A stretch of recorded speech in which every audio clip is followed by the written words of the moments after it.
और ये दिन हमारे लिए बहुत खुशी का दिन है, क्योंकि तकरीबन 1.5 साल के बाद हमारी पार्टी के राम और लक्ष्मण अरविंद केजरीवाल जी और मनीष सिसोदिया जी दोनों एक साथ इस सदन में बैठे हुए हैं। तो इस बात की सभी आम आदमी पार्टी के विधायकों को बहुत खुशी है।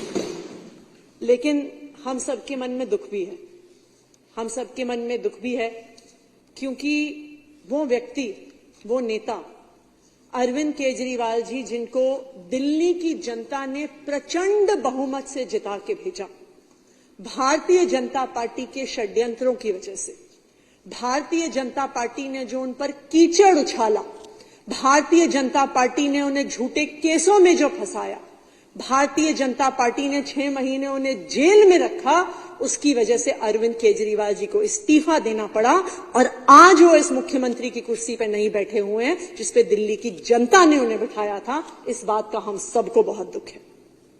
पिछले 2 साल से आम आदमी पार्टी को, अरविंद केजरीवाल जी को परेशान करने में भारतीय जनता पार्टी की और उनकी एजेंसीज ने कोई कसर नहीं छोड़ी। हमारे पार्टी के कोई ऐसे विधायक नहीं होंगे, कोई ऐसे नेता नहीं होंगे, कोई ऐसे मंत्री नहीं होंगे जिनके खिलाफ इनकी सीबीआई ने, ईडी ने, इनकम टैक्स ने, एसीबी ने केस नहीं किए होंगे। हमारे सब नेताओं के घरों पर रेड हो गई, उनके ऑफिस पर रेड हो गई, उनके पैतृक गांव पर रेड हो गई, मनीष जी के तो लॉकर पर रेड हो गई और मिला उनको क्या, एक झुंझुना। हम सब ने इतने सालों से देखा है कि जब सीबीआई, ईडी कहीं रेड करती है तो बड़े बड़े नोटों की गड्डियां मिलती हैं। सीबीआई और ईडी उनकी रंगोली बनाती है, सोने के बिस्कुट मिलते हैं, शेल कंपनीज के कागज मिलते हैं, अवैध प्रॉपर्टीज के कागज मिलते हैं। सैकड़ों और हजारों रेडों के बाद भी आम आदमी पार्टी के एक भी नेता से भ्रष्टाचार का 1 रुपया भी नहीं मिला भारतीय जनता पार्टी की एजेंसीज को। क्यों? क्योंकि आम आदमी पार्टी एक ईमानदार पार्टी है। आम आदमी पार्टी जनता के लोगों के लिए काम करने वाली पार्टी है। लेकिन फिर भी इन्होंने एक के बाद एक आम आदमी पार्टी के नेताओं को गिरफ्तार किया। इन्होंने दिल्ली को मोहल्ला क्लिनिक देने वाले सत्येंद्र जैन जी को गिरफ्तार किया। इन्होंने दिल्ली की शिक्षा क्रांति के जनक मनीष सिसोदिया जी को गिरफ्तार किया। इन्होंने संजय सिंह जी, जो आम आदमी पार्टी के सांसद हैं, उन्हें गिरफ्तार किया। और जब इतनी कोशिशों के बावजूद भी आम आदमी पार्टी के दिल्ली सरकार के काम नहीं रोक पाए, तो इन्होंने दिल्ली के लोकप्रिय मुख्यमंत्री अरविंद केजरीवाल जी को भी गिरफ्तार किया, सिर्फ षड्यंत्र रचने के लिए, सिर्फ दिल्ली वालों के काम रोकने के लिए, सिर्फ आम आदमी पार्टी को बदनाम करने के लिए। मैं 18-19 महीने बाद इस सदन में बोल रहा हूं खड़े होके, और ये मेरे लिए सौभाग्य की बात है कि भारतीय जनता पार्टी के तमाम कुकर्मों, कुचक्रों, साजिशों के बावजूद मैं सीना चौड़ा करके यहाँ खड़ा हुआ हूं। तो इसलिए खड़ा हुआ हूं कि ईमानदारी के भी काम करता हूं। अभी ये भाजपा नेता बोल रहे थे, विजेंद्र गुप्ता जी, देश में कानून का राज है। यही तो फक्र है और इसी वजह से तो मैं आज यहां बैठा हूं कि कानून का राज है। अगर इनके पिताजी का राज होता तो मैं जेल में सड़ के मर गया होता। अगर इनके पप्पा का राज होता तो। देश में कानून का राज है,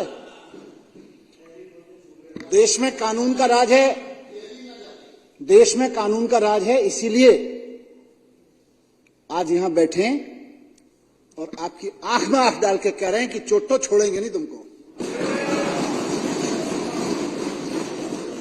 देश में कानून का, अध्यक्ष जी वो लाइन इन्होंने पूरी नहीं की, इनके दिल का भी मुझे पता है, इनके दिल में सोच रहा था। बोले ये कहना चाह रहे थे देश में कानून का राज है, भाजपा में कानून का राज नहीं है। देश तो कानून से चलता है, लेकिन भाजपा 75 साल वाले कानून से नहीं चलेगी। उनको भी दुख है इस बात का। तो ये अब ठीक नहीं है। देखिए, देश में कानून का राज है अध्यक्ष जी, प्लीज।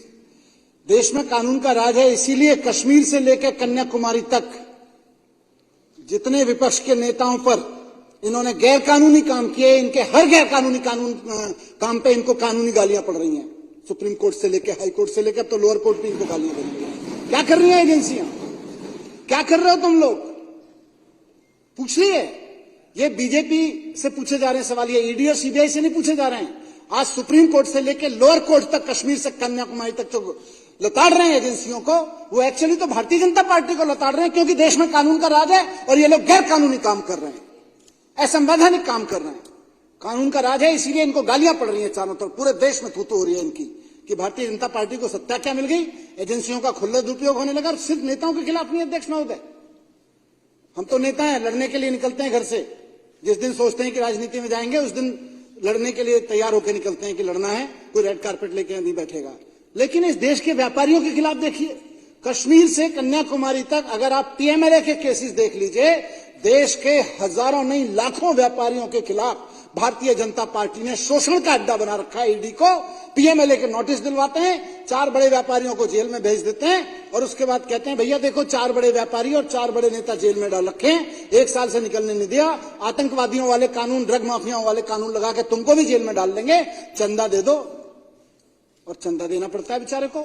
व्यापारियों का ऐसा शोषण कर रखा है, आप दिखा लीजिए हाई नेटवर्क इनकम के कितने लोग भारत छोड़ के गए हैं और उनमें से कितने लोगों को पीएमएलए का नोटिस दिया गया था।